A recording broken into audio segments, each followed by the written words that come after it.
cue for what? End. All right. Did you train you on the microphone? I think so. She said do it just like this. All right, 1, 2, 3. Welcome to Security Guy Radio and SecurityGuideTV.com at Black Hat 2017. What's your name, sir? Roark Pollock. And hold it a little closer. Okay. Okay, Very and good. what's the name of your company? The name of the company is Ziften. Ziften.com. Ziften. All right, TEN. TEN. Right, good. And what do you guys do?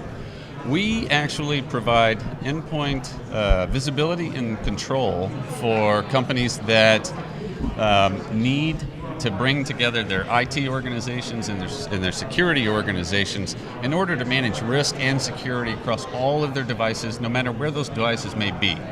So you can think about traditional laptops, desktops, those types of devices, but also servers, virtual machines, even virtual machines you may have deployed in a cloud environment. We become part of the golden image. So as soon as a virtual machine spins up, we are part of that image, and then we start collecting data, monitoring data off of all those endpoints. So we give them complete visibility across all those devices, no matter where they happen to be. Just hold the microphone a little closer like me and then You bet. All right, now. I can do that. Endpoint security. Oh, I can't get my head around it, right? Now, when you're on my network, let's say I bring your own device. Correct. And I'm taking my phone home and getting my email.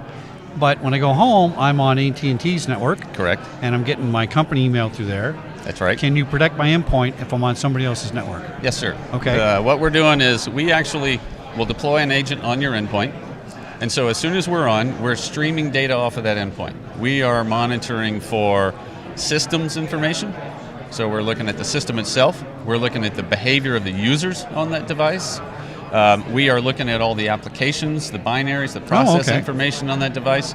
And we'll also collect a networking view of the world. So we're looking at the network from the edge of the network, from the endpoint. So we look at all the connections coming and going to that endpoint. And then we stream that data back to our cloud. We call it our intelligence cloud. It's either deployed in AWS, or we also deploy it as a virtual appliance on-prem for our customers that require that they keep that data on their own premise.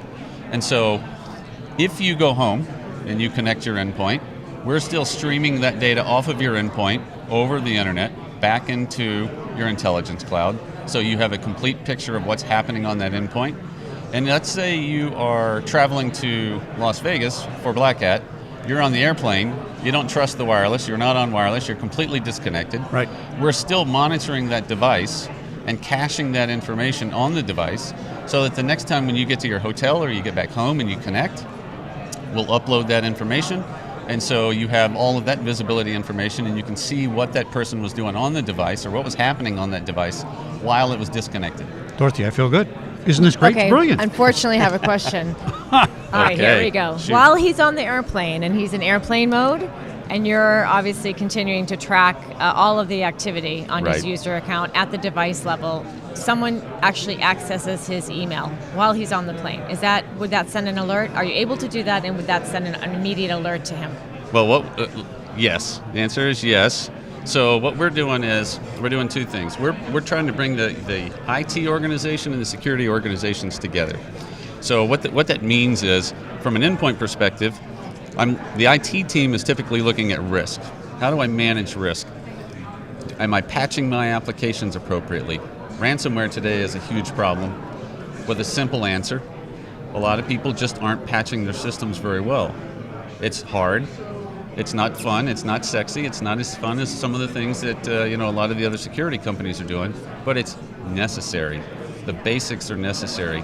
The security teams just don't have, they can't succeed if you're not doing those basics right. So looking at the patching levels, looking at the compliance of the device. So they set their policy, we'll tell you the state of that device and if it's compliant to their policies.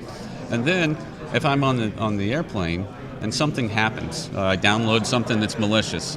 I open up something in my email that downloads a malicious piece of software. We can identify that, then we alert on it, and then we give the IT or the security team, whoever's responsible for responding to that, the ability to now go and control that device and either quarantine that device, kill that process, turn-off services. You can eject a USB drive if somebody plugged in something that in the USB drive that was malicious. You can eject that drive or turn off that drive effectively. So, yeah, it's about seeing what's happening, giving them 100% visibility, and then giving them the tools to go do something about it. See? So he's at home on the AT&T network. I am not deterred by my enthusiasm with your question. And his USB drive flies out, and he thinks it's a ghost. It doesn't fly out. Doesn't literally eject it. All right, now here's the tricky question for you. And I usually don't know what I'm talking about, but I come up with these crazy ideas. Okay. So I dig the fact that I'm at home on AT&T. You're monitoring stuff. You're streaming it back. That's great. But now I connect my phone to my refrigerator because I got a refrigerator mobile app that orders me groceries, right? Right. Are you now watching what the refrigerator is doing? Because remember, the refrigerator is on the internet. Correct. Just like my thermostat's on the internet, sure. Right? I got one of those, I forgot what it's called, those fancy internet things for your thermostat. Is that too many layers for you guys to monitor? You got permission for the phone, but you don't have permission necessarily for the refrigerator. Today, good point. Today we're not focused on thermostats and refrigerators. We are strictly focused on those devices that we think are the most critical for our customers, who tend to be kind of mid-market and large enterprise customers, government customers, and a lot of security service providers. I get the phone, right? But if I'm using my government phone to connect to other things, is that connection now severed somehow? The vulnerability exposed? If you're using a device, you're on your laptop and you're connecting to some other Internet of Things device, a refrigerator or something else, we'll see those connections. Okay, because good. we're looking at the network connectivity. Right. We'll see if you download something malicious onto your file that gets past your antivirus solution, right? And it gets installed on your machine, a piece of ransomware or other type of software.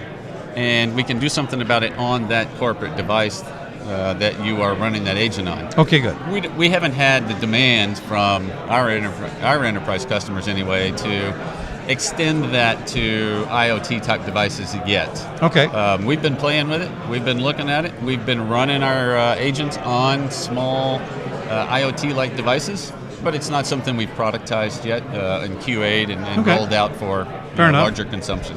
So I like the idea that the policies are aligned with the actions that you take to protect the enterprise versus putting the power in the hands of the user. Which you might be in a plane, or how many people on their iPhone don't see the alerts at the very bottom to upgrade software, right? So on that, you mentioned briefly the government sector. So your clients are small to medium-sized businesses, government, medium and large enterprise clients. and government. Today, most of the government customers we do are higher education, state and local governments, not so much federal yet. We just haven't spent a lot of time trying to go after the federal business yet. We're a small company.